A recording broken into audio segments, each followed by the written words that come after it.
What up, what up, what up? We back live again. Hope y'all had a great weekend. I know I did. Um, Beautiful weather out here in Los Angeles, California.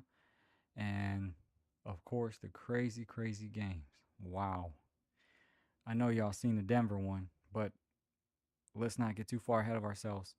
Um, all right, let's start with the recaps. Who do we got first? Who do we got first?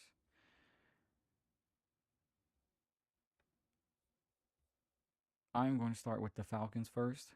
Um, Falcons versus 49ers. All right. So this was an okay game. It was just basically two good teams, really good teams, that are still trying to find their identity. With the 49ers, they have so many people out with injury, and their defense stepped up. They kept the Falcons down to 10 points. Um, Penix threw good through the air, but he still missed some throws, and he was getting a lot of pressure. Um, San Fran's defense is, I mean, like I said, Salah is having their defense do really well, even though they have key injuries. So I expect them to keep doing this. Mac Jones, he had an average day, but he did what he had to do to win the game. Um, this is just another impressive win by the 49ers. And the Falcons showed that they still have some growing to do, but they also have a lot of potential. I look for them to do some more damage later on in the NFC. But I think the most curious thing is how long can the 49ers sustain this? I mean, they tried to rely heavily on McCaffrey, and he did step it up. McCaffrey did really well, receiving and rushing.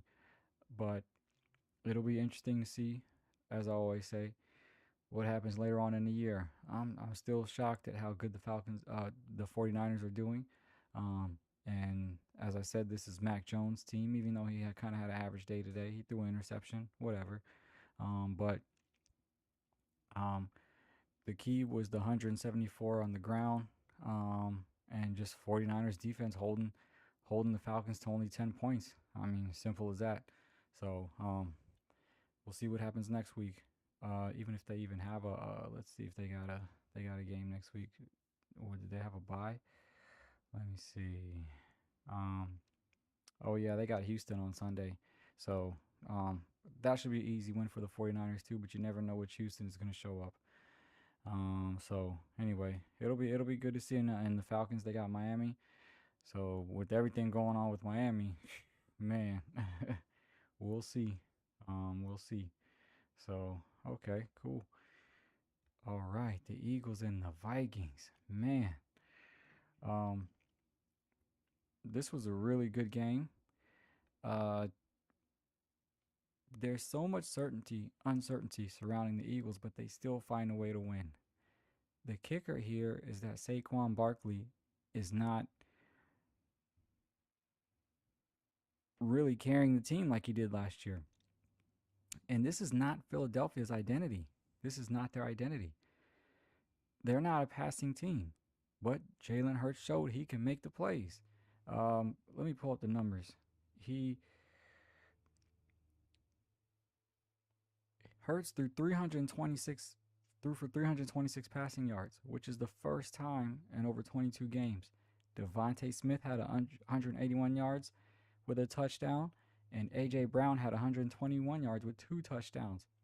They literally won through the air. Do I see that being sustainable? No. Eventually, Barkley's going to have to break through. They have everybody has contained Barkley well this year.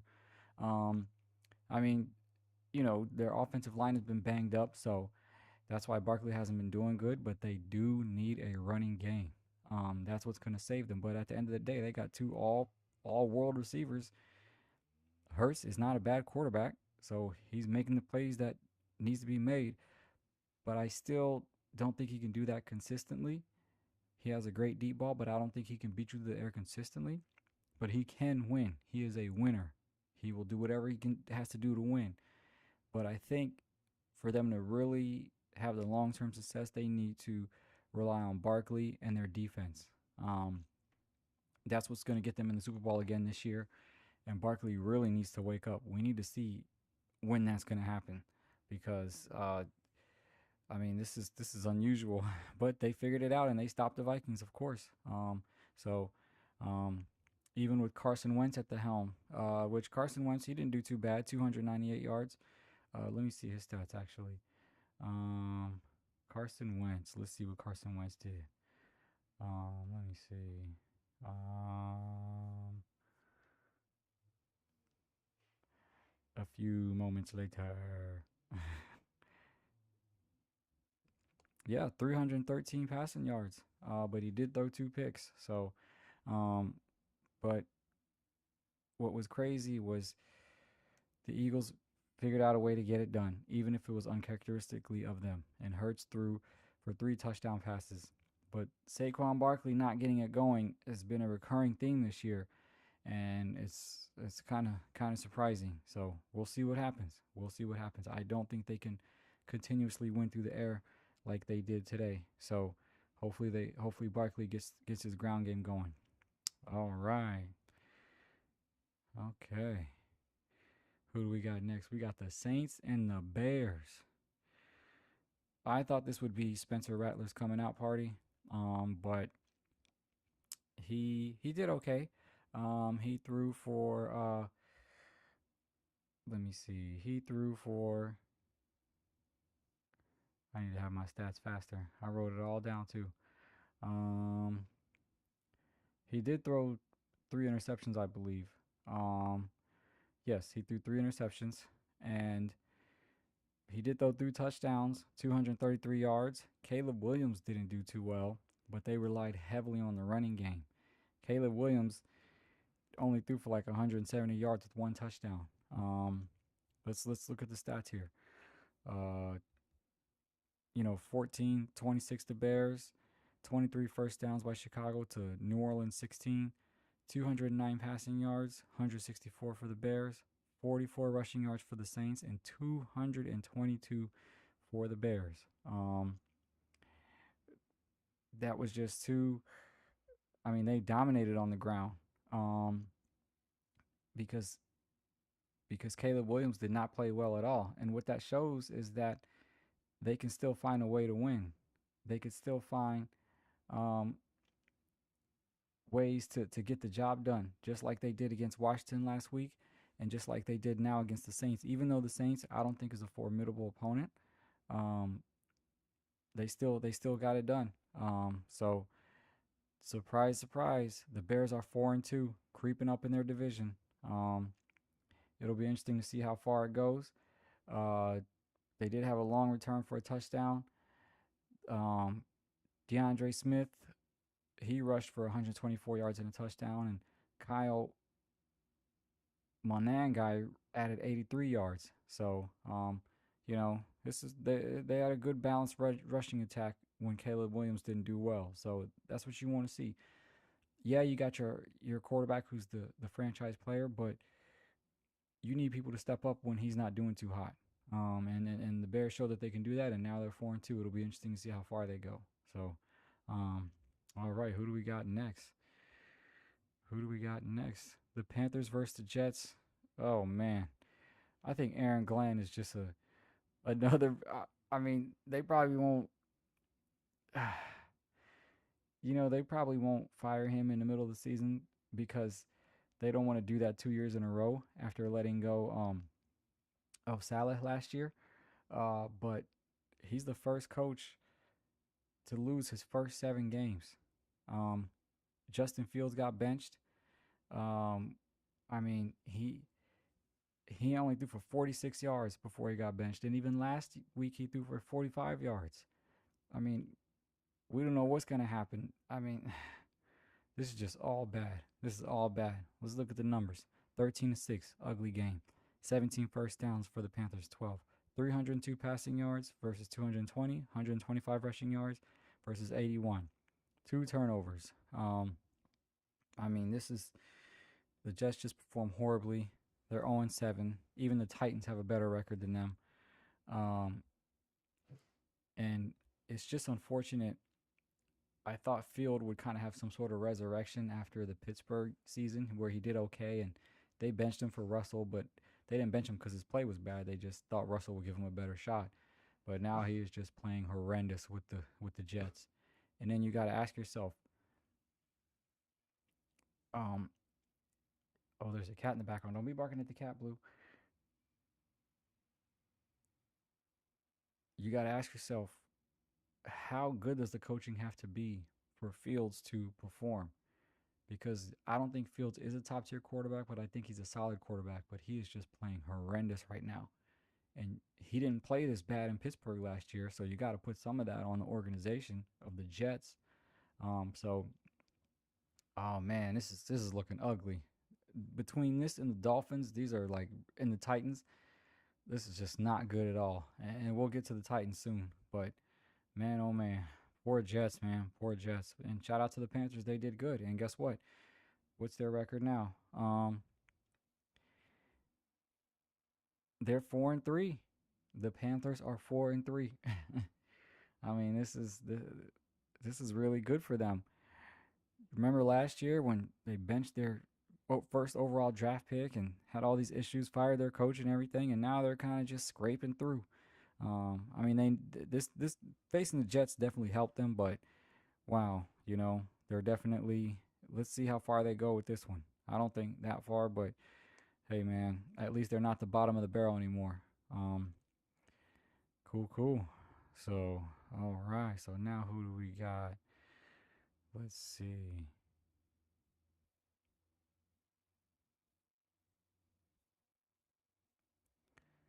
All right. And speaking of the Titans, we have the Patriots versus the Titans. And I mentioned this last week. The Patriots is just an overall well-rounded team. This was just a quick warm-up, just as I suspected. Um, easy call. You know, Drake May, 21 for 23, 222 yards, two touchdowns. Um, Stevenson, 18 for 88 yards, one touchdown. Defensive touchdown by Chason off of Cam Ward. First of all right, so before I read these stats, I'm reading the individual player stats. Cam Ward did that same play again where he just completely loses the ball before he throws it. It's like, what? He goes up to throw it and just completely loses the ball. And that's how Levon was able to get that defensive touchdown. This is the second time in a row he's done that. Like, yes, you can blame the organization. Yes, Tennessee's in a bad spot. But Cam Ward, you are the first overall draft pick. Why are you doing these type of bloopers? Like, what are you doing? Like, come on, man. So it's not looking too good for him. Not looking too good for him at all. So let's bring this back up. Um, you got 31-13, easy work, 22 first downs to the Titans 16, 212 passing yards to 216, 175 rushing yards, 39 rushing yards for the Titans, and two turnovers. So bad run game, you know, horrible turnovers, and honestly, the Pats are just a well-rounded team. They're going to be a force in the AFC.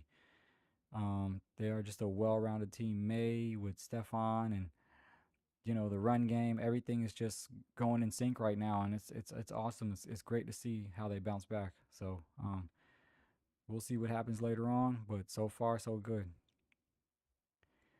Oh boy, I'm just talking about all the bad teams in a row. Now we got the Dolphins versus the Browns. Oh boy. So where do I start? I mean, this is getting redundant at this point. Why is McDaniels still there? We're already in week 7. Why is he still there? They played horribly. They played terrible.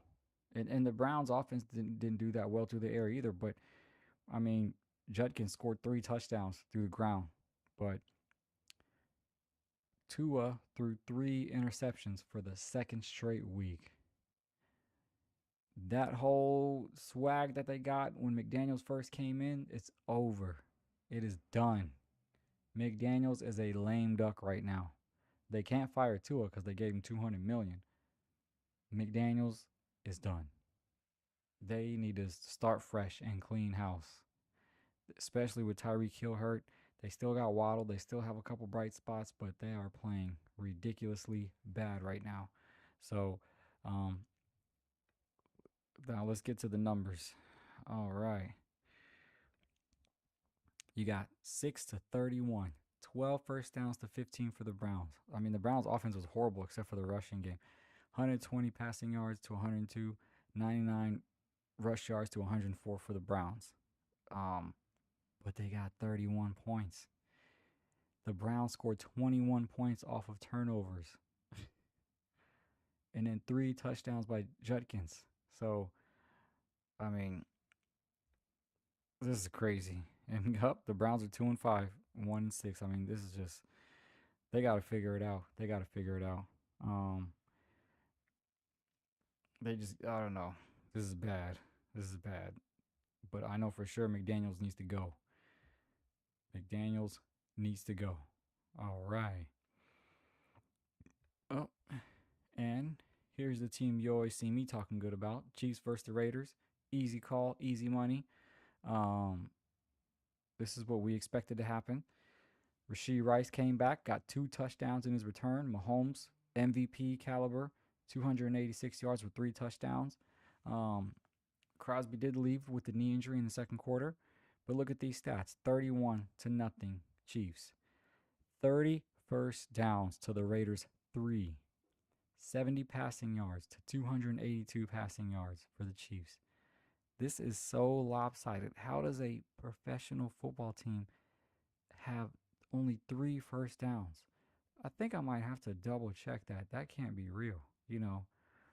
That cannot be real. I was flipping back and forth between these games.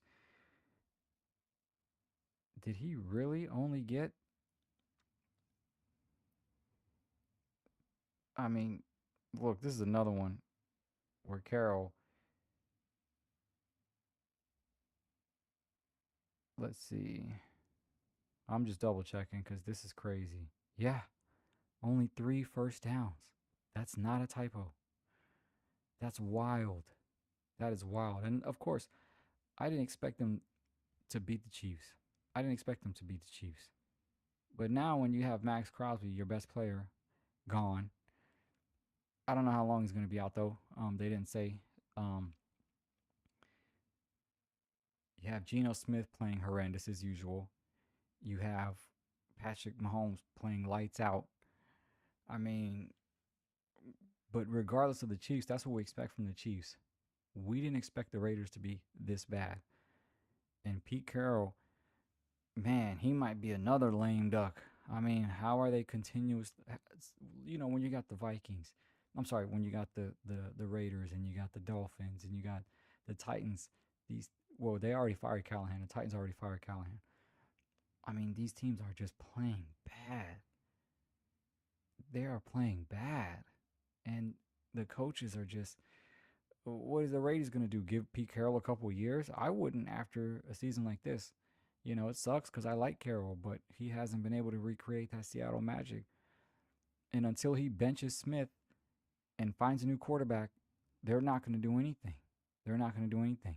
Um, and the Raiders defense, they got to step it up too. But it was against the Chiefs. It was against the Chiefs. So if the Raiders defense can play better throughout the year, then that gives Carroll something to work with. But they're 2-5 now. Kansas City's 4-3. Easy money. That was easy work.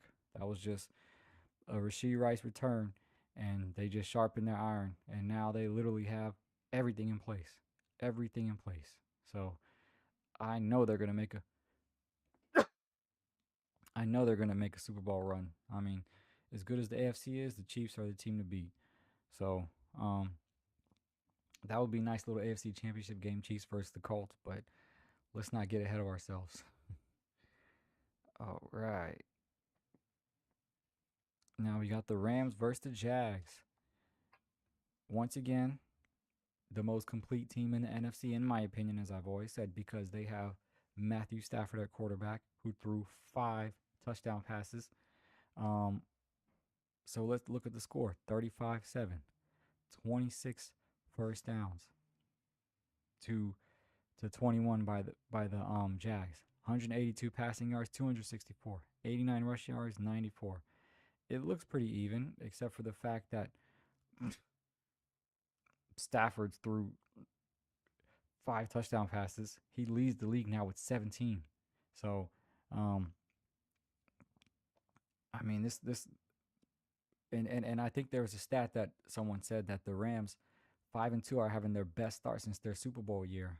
Um, and all of Stafford's and I'm sorry, Stafford's 3 touchdowns were to Devontae Adams. You know, people forget about him. He's been kind of under the radar since he left the Raiders. Radar Raiders. He's been kind of under the radar, but you're forgetting he is a All Pro, big time receiver that was at one point considered one of the best in the game. He hasn't lost much. He's bounced around a lot, but he just hasn't had a good quarterback. With Puka Nua out, you'll see him and Stafford really click. Um, and then when Puka comes back, I mean, this is they're going to be a serious offense with Stafford, Adams, and Puka. And also, they're just a well balanced team, like I said. So 5-2, they're creeping up there, and they keep going over the radar. Everybody wants to talk about the Eagles, the Bucks, the Lions. Y'all better not forget about the Rams. And I'm not saying that because I live in LA. I'm saying y'all better not forget about the Rams. So we'll see about that. And on another note, Travis Hunter got his first touchdown through the air receiving. I still think he's better as a DB, but hey, he did what he had to do. And the Jags just, they gave up 7 sacks. So it's just, they got a little hiccup. They could still be a playoff team, but you just don't know which Jags is going to show up because I thought they would have performed a little better. I thought they would have put up a better fight, this game. But Stafford just pretty much shredded them, and they didn't find the answers to that. So, um, and Trevor Lawrence getting hit way too many times. It's just back to square one for the Jags. So, all right, and then here we go. Speaking of LA, the Chargers versus the Colts. Daniel MVP Jones doing what he does. Um, let's go through the numbers first. You got 38 to 24. 24 first downs for the Colts, 25 for the Chargers, 281 passing yards for the Chargers, 391, 120 rushing yards, but the Chargers only 54. And they had 2 turnovers by none other than Mr. Herbert. So,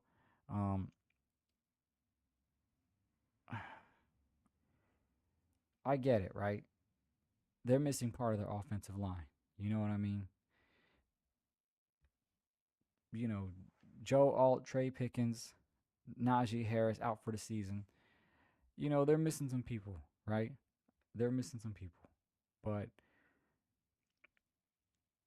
Herbert is looking like an interception machine. He threw 2 costly picks in the first half, even though he had 400 plus yards passing. We don't know what to make of this Chargers team. I thought they were the most complete at the beginning of the year, but it doesn't look like that now. They're kind of slowly unraveling, and Harbaugh needs to figure it out, and which he will. He's a fine coach, but I mean, Jonathan Taylor. The Colts defense, which was supposed to be their strong suit, gave up. They first of all, Jonathan Taylor's a beast. Okay, so you could let it go with maybe a touchdown and 150 yards rushing or something, but 3 touchdowns and then Daniel Jones 2 through the air. I mean, they annihilated the Chargers.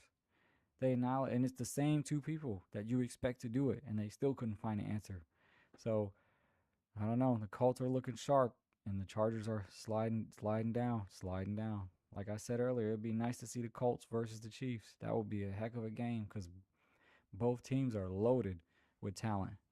So um, that was a sad win for the loss for the Chargers, but they'll figure it out.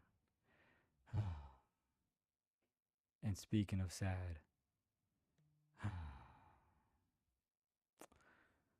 here we go.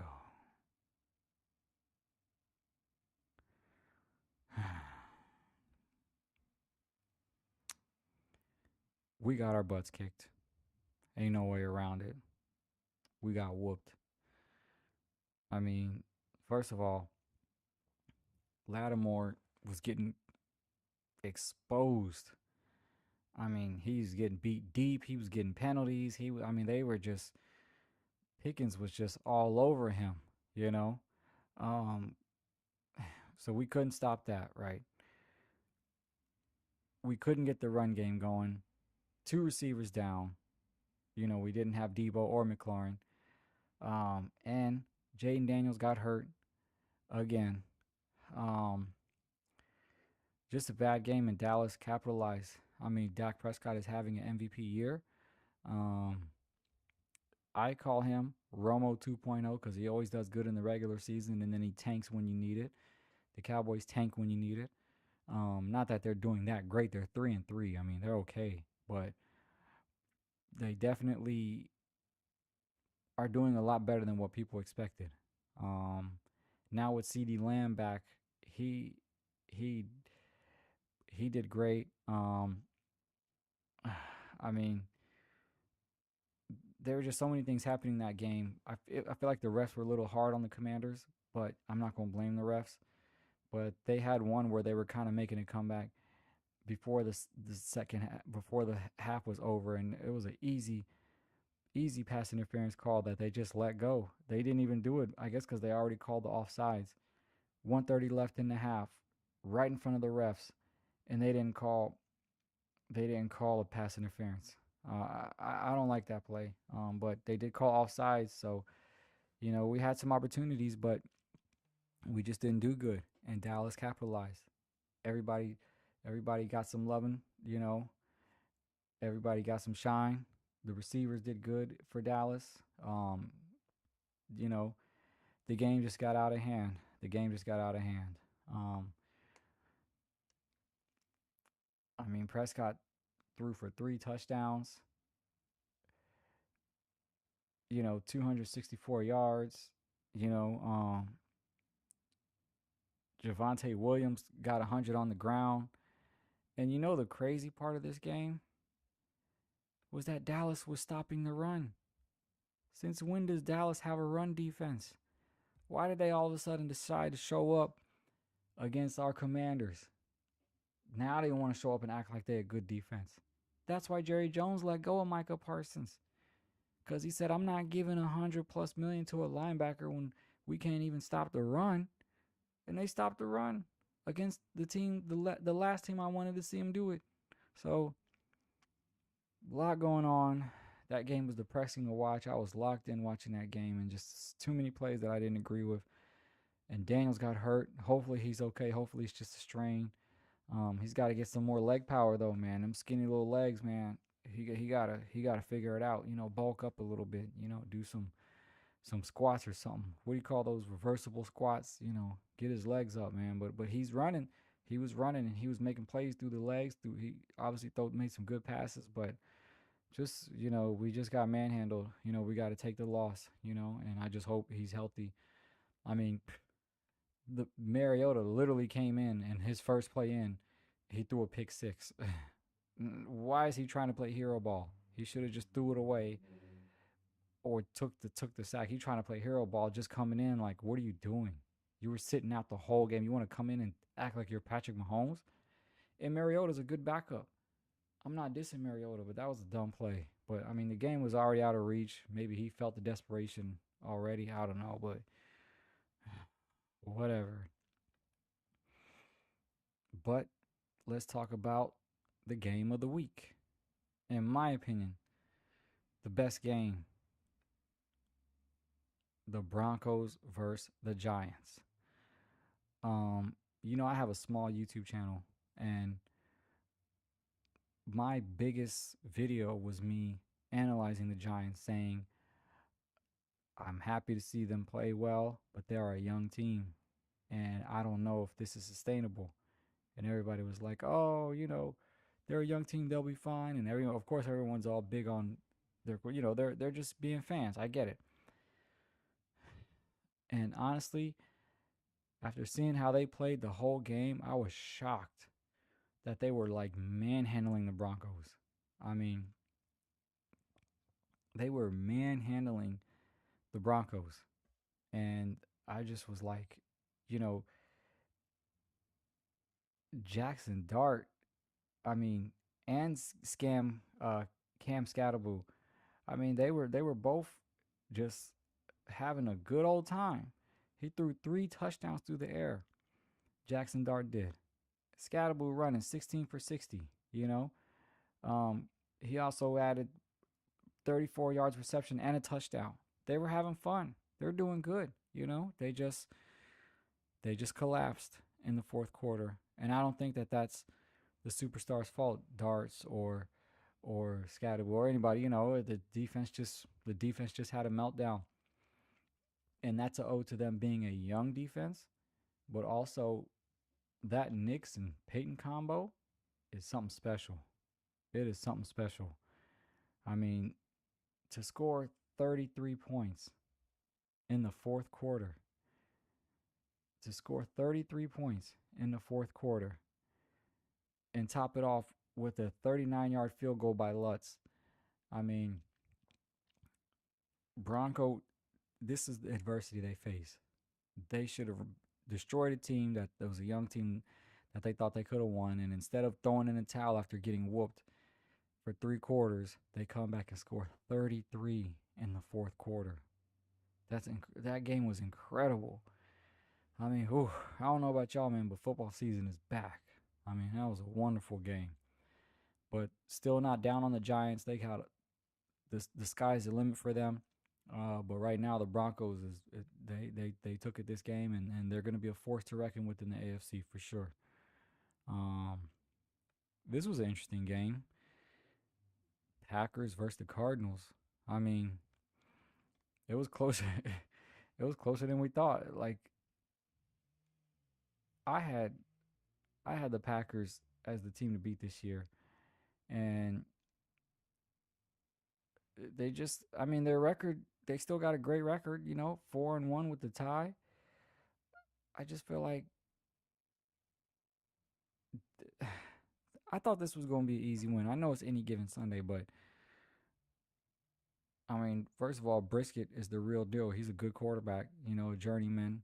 He's definitely someone you can count on. Before I get in that, let me go on the stats. 27-23, 19 first down for the Packers, 23 for the Cardinals, 168 passing yards for Green Bay, 236 for the Cardinals, 94 rushing yards, 94 for the Cardinals. And the Cardinals had one turnover. Um, Brisket performed pretty well. I mean, he's just a veteran. That's why. And I don't know. I just thought the Packers would win this one easily. I mean, they're just not convincing me this year. I was very convinced when they first came out, but they're just not really being that convincing. But they're getting it done. I think the Rams might dethrone them as the top seed in the NFC, the top team right now, or possibly Tampa Bay. But let's see how they perform against Detroit. That's going to be a nail biter tomorrow. I'm definitely going to give you the recap on that. But I mean, yeah, it's a lot. It's a lot, and Green Bay has to really make a statement.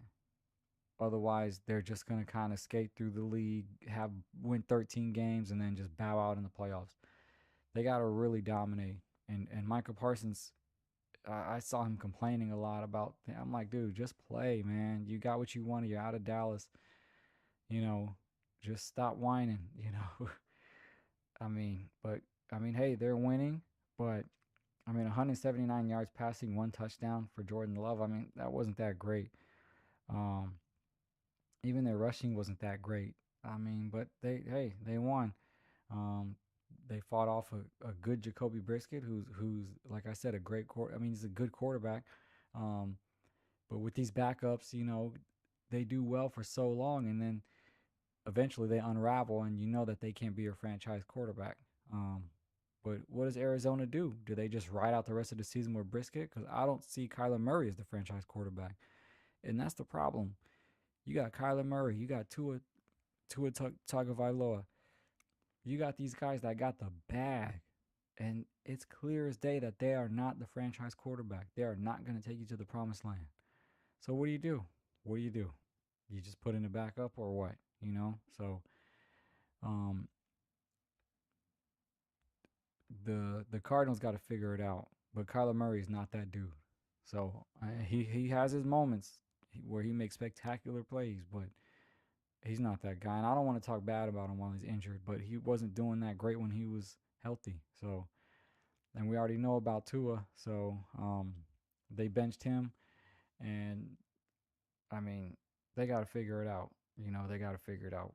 And the Cardinals are 2-5 now. So who knows what they're gonna do? Maybe they should just ride it out with Brisket. But at the end of the day, they gotta figure it out down there or out there in Arizona. So, all right, I think that's all the games. Thank y'all for joining me. Hope y'all have a great rest of your Sunday night. It's late over here. Oh, so it's definitely, what time is it? Oh yeah, it's probably like almost 1 o'clock on the East Coast. Um, oh, it is 1 o'clock, 1:30. Anyway, y'all have a good night. I'll see y'all tomorrow for tomorrow's recaps. Yeah, peace.